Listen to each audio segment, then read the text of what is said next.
Assalamualaikum warahmatullahi wabarakatuh. Pada video kali ini, saya dan kelompok saya akan menjelaskan tentang algoritma DES atau Data Encryption Standard yang beranggotakan ada Rohman Nuridayat, ada Resma Duanjani, saya sendiri, dan ada Rangga Dijayo. Next one.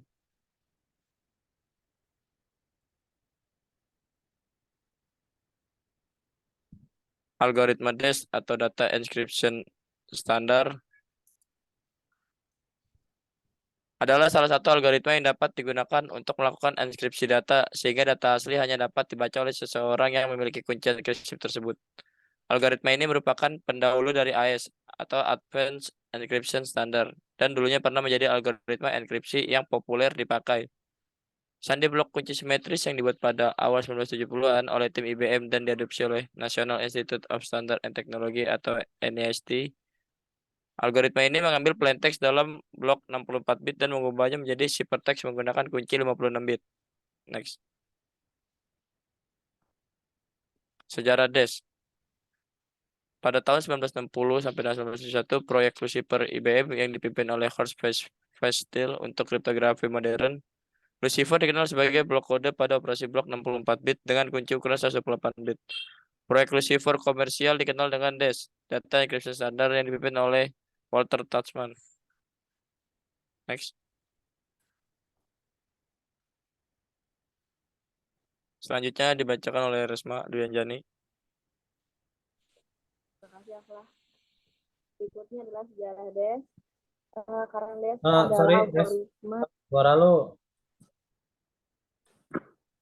kecil ya. Sejarah coba. DES. Karena DES adalah algoritma symmetric key, DES menggunakan kunci yang sama dalam mengenkripsi dan mendekripsi data. Jika algoritma yang digunakan adalah algoritma simetris, maka akan menggunakan kunci yang berbeda untuk melakukan enkripsi dan dekripsi. DES didasarkan pada sandi blok Feistel yang disebut Lucifer, dikembangkan pada tahun 1971 oleh peneliti kriptografi IBM Horst Feistel. DES menggunakan 16 putaran struktur Feistel dan menggunakan kunci yang berbeda untuk setiap putaran. DES menjadi standar enkripsi federal yang disetujui pada November 1976 dan kemudian digunakan kembali sebagai standar pada tahun 1983, 1988, dan 1999. Dominasi DES sebagai standar dalam enkripsi data berakhir pada tahun 2002 ketika Advanced Encryption Standard atau AES menggantikan algoritma enkripsi DES sebagai standar yang diterima pada saat mengikuti kompetisi di depan publik untuk menemukan penggantinya. NIST secara resmi menarik FIPS 463 pada Mei 2005, meskipun Triple DES atau 3DES tetap disetujui untuk sebagai salah satu standar algoritma keamanan informasi untuk melindungi informasi sensitif dan pemerintah hingga tahun 2030. Triple DES adalah sandi blok kunci simetris yang menerapkan cipher dalam 3 kali tahapan. Algoritma ini mengenkripsi dengan kunci pertama, mendekripsi menggunakan kunci kedua, lalu mengenkripsi dengan kunci ketiga. Ada juga varian 2 kunci di mana K1 dan K3 adalah kunci yang sama. NIST harus mengganti algoritma DES karena panjang kunci 56 bitnya terlalu kecil. Mengingat dengan meningkatnya daya pemrosesan komputer yang lebih baru, kekuatan enkripsi terkait dengan ukuran kunci yang digunakan terlalu kecil membuat algoritma DES pada saat ini mulai tersingkir akibat kemajuan teknologi yang sedang berlangsung dalam bidang komputasi. Dengan panjang kunci 56 bit tidak lagi cukup baik untuk menangani tantangan baru terkait enkripsi. Patut menjadi perhatian bahwa hanya karena DES tidak lagi menjadi standar federal NIST, itu tidak berarti bahwa algoritma ini tidak lagi digunakan.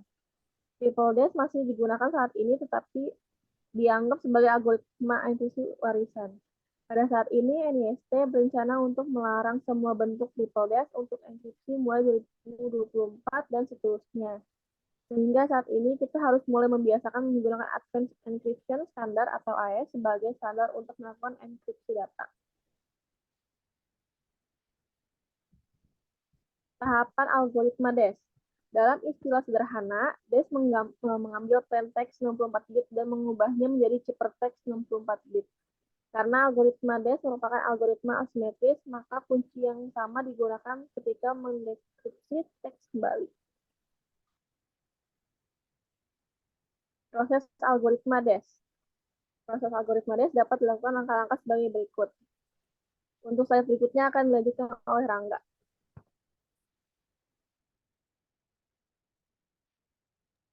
Baik, di sini saya akan melanjutkan dari teman saya. Proses algoritma DES dapat dilakukan dengan langkah-langkah berikut. 1. Proses awal dimulai dengan blok plain text 64 bit, diproses dengan fungsi initial permutation atau IP. Initial permutation atau IP kemudian dilakukan pada plain text. Yang ketiga, selanjutnya IP membuat dua bagian dari blok permutasi yang disebut sebagai left plain text atau LPT dan right plain text atau RPT. Terus yang keempat, setiap LPT dan RPT melalui 16 putaran proses enkripsi. Yang kelima, akhirnya LPT dan RPT bergabung kembali dan final permutation atau FP dilakukan pada blok yang baru digabungkan. Yang keenam, hasil dan proses ini menghasilkan teks sandi 64 bit yang diinginkan.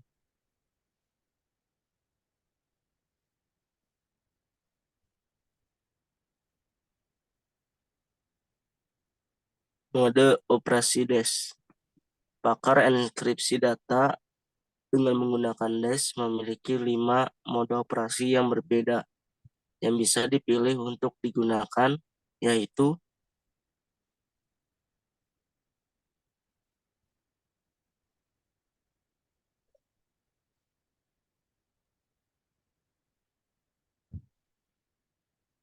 mode operasi DES. Yang pertama ada Electronic Codebook atau ECB. Setiap blok 64 bit dienkripsi dan dideskripsi secara independen. Yang kedua, Cipher Block Chaining atau bisa disingkat dengan CBC. Setiap blok 64 bit tergantung pada proses sebelum dan menggunakan vektor inisialisasi atau IV. Yang ketiga, Cipher Feedback CFB. Ciphertext sebelumnya menjadi input untuk algoritma enskripsi menghasilkan output pseudorandom yang pada tahapan selanjutnya adalah XORed dengan plain text sehingga membangun unit ciphertext yang berikutnya. Yang keempat, output feedback atau OFB sama seperti CFB kecuali bahwa input algoritma enskripsi adalah output dari DES sebelumnya. Yang kelima, counter atau CTR. Setiap blok plain text-nya adalah XORed dengan perhitungan transkripsi, kemudian counter melakukan penambahan secara bertahap untuk setiap blok berikutnya.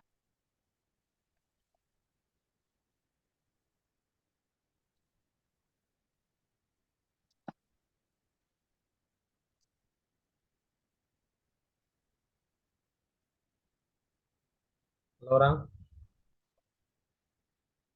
Oke, selanjutnya dilanjutkan oleh Rohman.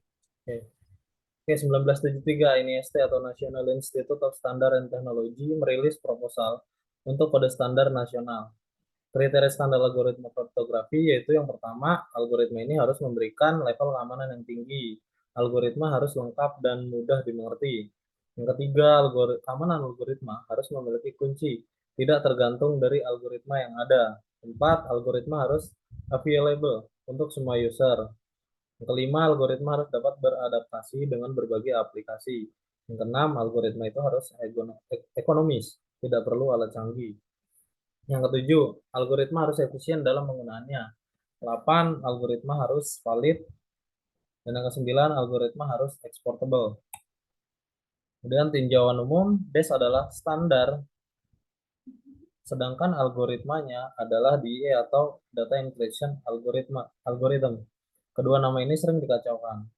DES termasuk ke dalam sistem kriptografi simetri dan tergolong jenis cipher block. DES beroperasi pada ukuran blok 64 bit. DES mengenkripsi 64 bit plaintext menjadi 64 bit ciphertext dengan menggunakan 56 bit kunci internal atau subkey. Kunci internal dibangkitkan dari kunci eksternal yang panjangnya 64 bit, tetapi hanya 56 bit yang dipakai. 84 bit untuk paritas tidak digunakan. Skema DES, skema global dari algoritma DES. Ya, blok plaintext dipermutasi dengan matriks permutasi awal atau initial permutation. Hasil permutasi awal kemudian di encipering sebanyak 16 kali putaran. Setiap putaran menggunakan kunci internal yang berbeda. Hasil encipering kemudian dipermutasi dengan matriks permutasi balikan atau inverse initial permutation IP-1 menjadi blok ciphertext. Ini untuk gambarnya terdapat di bagian kanan. Kemudian di dalam proses encipering, blok plaintext terbagi menjadi dua bagian, kiri L dan kanan R, yang masing-masing panjangnya 32 bit. Kedua bagian ini masuk ke dalam 16 putaran DES. Pada setiap putaran I, blok R menggunakan masukan untuk fungsi transformasi yang disebut F. Pada fungsi F, blok R dikombinasikan dengan kunci internal key. Keluaran dari fungsi F disorkan dengan blok L untuk mendapatkan blok R yang baru. Sedangkan blok L yang baru langsung diambil dari blok L sebelumnya. Ini adalah satu putaran DES. Secara sistematis, satu putaran DES dapat dinyatakan sebagai Li sama dengan RI-1, RI sama dengan Li-1, atau F, RI-1, dan Q-1, dan Q. Satu putaran DES membentuk jaringan kristal. Dua catatan, jika L16, R16, L16 merupakan keluaran dari putaran ke-16, maka R16, L16 merupakan praciphertext atau pre-ciphertext dari encipering ini. Ciphertext yang sebenarnya diperoleh dengan melakukan permutasi awal balikan atau inverse tadi terhadap blok praciphertext. Permutasi awal, initial permutation, sebelum putaran pertama terhadap blok plaintext dilakukan permutasi awal atau initial permutation. Tujuan permutasi awal adalah mengacak plaintext sehingga urutan bit-bit di dalamnya berubah. Nah, pengacakan dilakukan dengan menggunakan matriks permutasi awal. Nah, misal di sini terdapat tabel sel M adalah masukan bilangan binary 64 bit. Ada M1, 2, 3, 4, 5, dan juga di bawahnya ada tabel jika X adalah bilangan binary, permutasi X sama dengan initial permutation M. Nah, ini sudah teracak. Ini juga terdapat tabel IP-nya. Oke, kemudian inverse permutasi awal. Di sini terdapat tabel input, output, dan juga tabel inverse permutation. Ini ada beberapa bagian yang diacak. Oke, pembangkitan kunci internal. Kunci internal atau kunci setiap putaran DES mempunyai 16 putaran. Sehingga memerlukan 16 kunci internal K1, K2, K3 sampai dengan K16 kunci internal dibangkitkan sebelum atau bersamaan dengan proses enkripsi. Kunci internal dibangkitkan dari kunci eksternal oleh pengguna yang panjangnya 64 bit, 8 karakter. Pembangkitan kunci internal, tabel yang digunakan sebagai DES schedule key adalah tabel permutasi pilihan 1. Dalam permutasi ini, tiap bit ke-8 atau parity bit dari 8 bit kunci diabaikan. Hasil permutasinya adalah sepanjang 56 bit. Sehingga panjang kunci DES sama dengan 56 bit. Selanjutnya 56 bit ini dibagi menjadi dua bagian, kiri dan kanan, yang masing-masingnya panjangnya 28 bit. Dan masing-masing disimpan sebagai CO dan DO. Pembangkitan kunci internal. CO berisi bit-bit dari K pada posisi 57, 49, dan seterusnya. Dan DO berisi bit-bit dari K pada posisi 63, 55, 47, dan seterusnya. Kemudian kedua bagian digeser ke kiri. Left shift sepanjang 1 atau 2 bit tergantung tiap putaran. Operasi pergeseran bersifat wrapping atau round shift. Nah, di sini terdapat tabel jumlah pergeseran bit tiap putarannya. Ada iterasi, ada putaran bitnya, kita bisa lihat. Misal CI, DI adalah penggabungan CI dan DI, maka CI plus 1 dan DI plus 1 diperoleh dengan menggeser CI dan DI sepanjang 1 atau 2 bit. Setelah bit bergeser, CI dan DI mengalami permutasi kompresi menggunakan tabel PC-2. Nah, di sini tabelnya. Nah, dengan permutasi tersebut, maka kunci internal key diturunkan dari CI-DI yang di dalam hal ini key merupakan penggabungan CI dan DI pada posisi-posisi berikut. CI berisi bit-bit dari key pada posisi 14, 17, 11, 24, 15, dan seterusnya. Dan DI berisi bit-bit dari key pada posisi 41, 52, 31, 37, dan seterusnya. Jadi setiap kunci internal key memiliki panjang 48 bit. Di sini kita bisa lihat input dan juga outputnya, tabel permutasi pilihan 2. Oke, kemudian proses pembangkitan kunci internal dapat dilihat pada skema di kanan gambar ini. Kunci eksternal turun permutasi PC-1, kemudian ada CO dan DO tadi, left shift, kemudian dipermutasi PC-2, dan sampai kepada 16 putaran, mungkin 16. Kemudian NC ring. Setiap blok plain text mengalami 16 kali putaran NC ring. Setiap putaran NC ring merupakan jaringan kristal. LI sama dengan RI-1 dan RI sama dengan LI-1.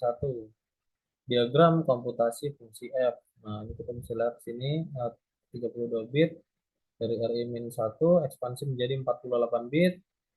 Kemudian sampai kepada 32 bit lagi.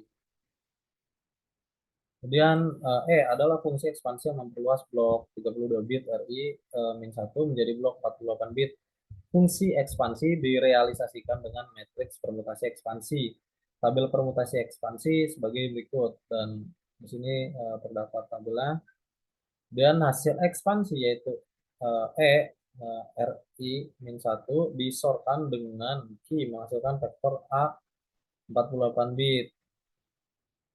Kemudian RI-1 dan juga ditambahkan key sama dengan A, vektor A. Dikelompokkan menjadi 8 kelompok, masing-masing 6 bit, dan menjadi masukan bagi proses substitusi ada 8 matriks substitusi. Masing-masing dinyatakan dengan kotak S. Kotak S menerima masukan 6 bit dan memberikan keluaran 4 bit. Dan di sini terdapat tabel substitusinya. Ada dari substitusi 1 sampai 8. Oke, tabel fungsi permutasi. Keluaran proses substitusi adalah vektor B yang panjangnya 48 bit. Vektor B menjadi masukan untuk proses permutasi. Tujuan permutasi adalah untuk mengacak hasil proses substitusi kotak substitusi S. Permutasi dilakukan dengan menggunakan matriks permutasi atau P-box. Dan di sini terdapat tabelnya.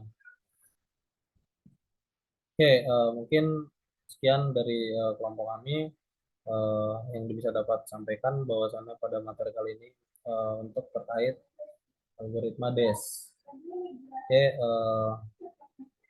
kurang lebihnya mohon maaf. Wabillahi taufiq wal hidayah. Wassalamualaikum warahmatullahi wabarakatuh. Waalaikumsalam warahmatullahi wabarakatuh. Assalamualaikum warahmatullahi wabarakatuh.